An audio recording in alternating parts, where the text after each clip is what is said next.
తెలంగాణ రాష్ట్రంలో 50,000 మంది ఆర్టీసీ కార్మికుల కుటుంబాలు రోడ్డున పడితే దేశమంతా చర్చ జరుగుతుంది. కానీ ఆంధ్రప్రదేశ్లో 19 లక్షల భవన నిర్మాణ కార్మికుల కుటుంబాలు ఉపాధి కోల్పోయి ఎల్లాడుతుంటే ఇసుక కొరత చిన్న సమస్యగా ప్రభుత్వం తీసుకుంది. ఇది కేవలం ఇసుక సమస్య కాదు. ఎక్కడ చూసినా కన్స్ట్రక్షన్ ఆగిపోయినాయి సార్.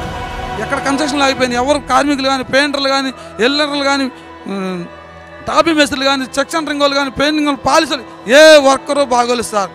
రాష్ట్రంలో ఉన్న మొత్తం భవన నిర్మాణ కార్మికుల సంఖ్య 19,44,075.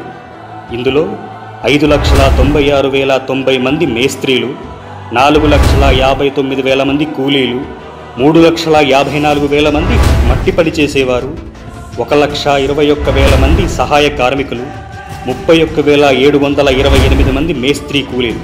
సామాన్యుడు తన ఇల్లు కట్టుకోవాలన్నా, నిర్మాణాలు కొనసాగాలన్నా, ప్రాజెక్టులు పూర్తవ్వాలన్నా, గుడులు బడులు కట్టాలన్నా, ఆఖరికి సమాధి కట్టాలన్నా కూడా ఇసుక కావాలి, కార్మికుడు కావాలి. ఏమీ లేదండి. ఉప్పు పప్పు గాలి మట్టి మశానం అంతా మొత్తం దోషేస్తున్నారు. వాళ్ళకి ఒకటి దొరకలా, గాలి దొరికితే దాన్ని కూడా ప్యాక్ చేస్తారు. మీరు ఇన్ని అవకతవకలు చేస్తా ఉంటే మేము కూర్చొని ఉండలేము, రోడ్ల మీదకి వచ్చి తీరుతాం.